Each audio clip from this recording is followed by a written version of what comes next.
It is going around that the Jubilee party, it is preparing to have its NDC, I think, on 25th or 29th of this month. And they are planning to unveil Dr. Kengo Fred Matiangi as their presidential candidate. And that's a clear indication that now Dr. Kengo Fred Matiangi will be officially a Jubilee person, in that his party will be Jubilee. He will use the Jubilee party to get other partners on board. Ladies and gentlemen, Dr. Kengo Fred Matiangi's decision to join the Jubilee party has both its advantages and disadvantages. We have to be sincere here. And on this particular video, I want to take you through on some of the advantages, then later on some of the disadvantages of Dr. Kengo Fred Matiangi joining the Jubilee party.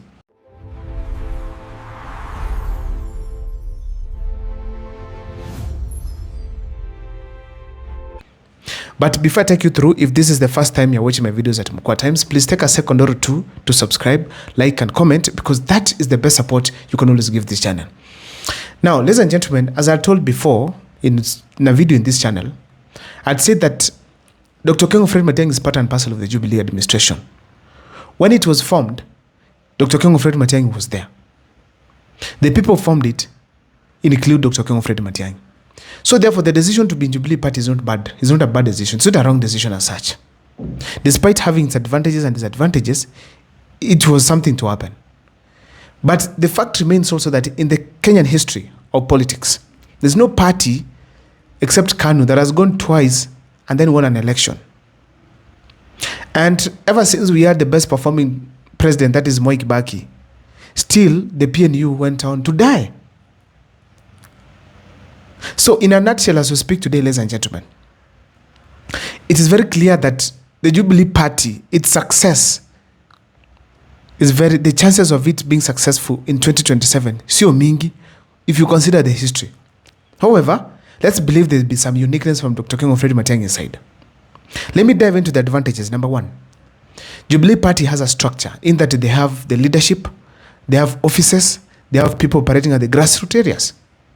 That structure is important considering Dr. Kengo Fred Matiangi is a new person in politics. He has not vied before. So it is a good structure to help him have a place to start from. So that is very important. And this structure makes it easy even to mobilize, to brand, and even to go to various parts of this country during the campaigns. Therefore, it is not a bad decision as such to have him go with the Jubilee party. Ladies and gentlemen, the advantage number two is this. Jubilee party has very wealthy people who are able to fund Dr. Kengo Fred Matiangi's campaigns across the country. Number one, it is the group of the billionaires from the Mount Kenya region who actually owned the Jubilee party before. These people are able to inject some money, which can enable Dr. Kengo Fred Matiangi conduct his campaigns very well. Also, Uhuru Kenyatta as an individual is wealthy, can be able to inject also some money. Apart from these two people, the fact remains that also Jubilee party gets some money that comes to its accounts. Remember, it has members of parliament. And in the constitution, political parties are funded. Once you've met certain threshold of members of parliament, there's an amount of money that you get in every financial year. So the Jubilee party also is entitled to get some money because it has about not less than 20 members of parliament. So considering this kind of money, then Dr. Kengo Fred Matiangi has reasons as well to get into the Jubilee party and start from there. Having some money injected to your party, it's a good starting point for you. So I feel strongly that that one also could have motivated Dr. Kengo Fred Matiangi to join the Jubilee party. Apart from that, ladies and gentlemen, it's the manpower. When you say Jubilee party has a structure, in those structure it involves people. People are able to, let's talk of people are able to organize campaigns, mobilize. Some of them are able to campaign. Some of them are able to run offices. And these are people who are well known who have been there, so they know what to do. So Dr. Kengo Fred Matiangi has some allies at the beginning who can be able to conduct his campaigns well across the country. So therefore, it's ideal. It was one of the things that motivated Dr. Kengo Fred Matiangi to, of course, to consider Jubilee party. And the thing that I have to tell you is this. There's some good relationship between Dr. Kengo Fred Matiangi and the owners of Jubilee. As I started by saying, the Jubilee party, when it was being formed, Dr. Kengo Fred Matiangi was part and parcel of that team.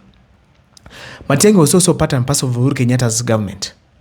The people who are owning Jubilee, the party leader is Uhuru Kenyatta. A clear indication that, ladies and gentlemen, Dr. Kengo Fred Matiangi is going to get into a certain team that is used to. So people, they have a good relationship. They can trust each other and they can do some things together just the same way they used to do it well in government. So that is also a motivating factor for Dr. Kengo Fred Matiangi to settle on the Jubilee party. Also, to move forward, ladies and gentlemen, let me talk about the track record. If Dr. King Fred Matiangi wants to brag on some of the things that he did in government, then he has to talk about the Jubilee government. Because some of these things that he did, education, ICT, migration of analog to digital, what he did in education, the efforts he made to restore the country from Shabab that were attacking us here and there, all those things happened while he was in Jubilee. So the track record of Jubilee then, it migrates to Dr. King Fred Matiangi automatically.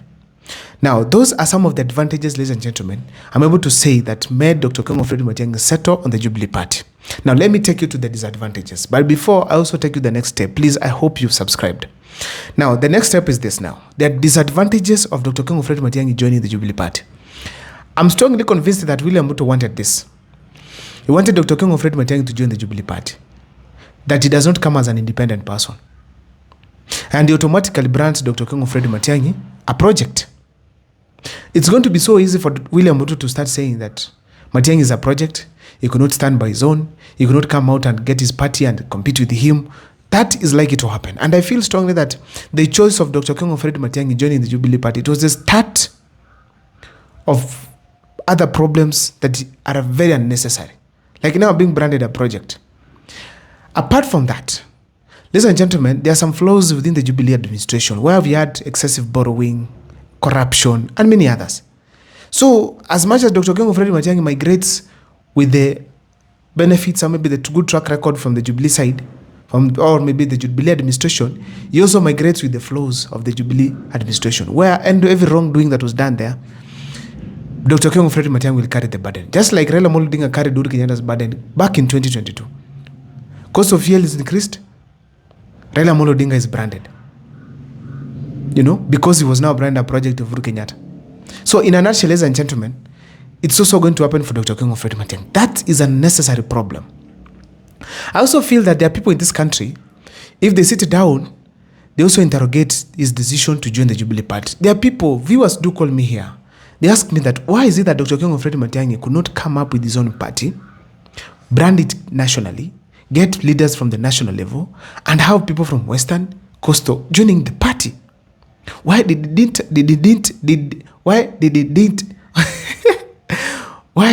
he not do that? That is one of the questions that Kenyans are asking themselves. Those are some of the questions that Kenyans are asking themselves. Why did Matiangi not form a party? Brand it nationally, because to avoid some of these problems. In a nutshell, there are those who take it that Matiangi is now confirming is a project of the government. To just sum it up, ladies and gentlemen, they're also trying to remember, some of these people interrogate some of the things that happened during Uhuru Kenyatta's time. Like excessive borrowing, the cost of living during that time, and some of the extrajudicial killings that also occurred. They also be associated with Jubilee and subsequent to Matiangi, and now people take that he will not be able to get rid of some of these things. There's some youth in this country feel that we need an administration that will be able to recover stolen land, stolen money, and like that. So they'll ask, will Dr. King Fred Matiangi be able to achieve some of these requests or maybe ambitions of Kenyans, having people being accountable? Ladies and gentlemen, those are problems that Dr. King Fred Matiangi has just created for himself by simply deciding to settle on the Jubilee Party. So therefore, I've taken you through the advantages and the disadvantages of the Jubilee Party choice.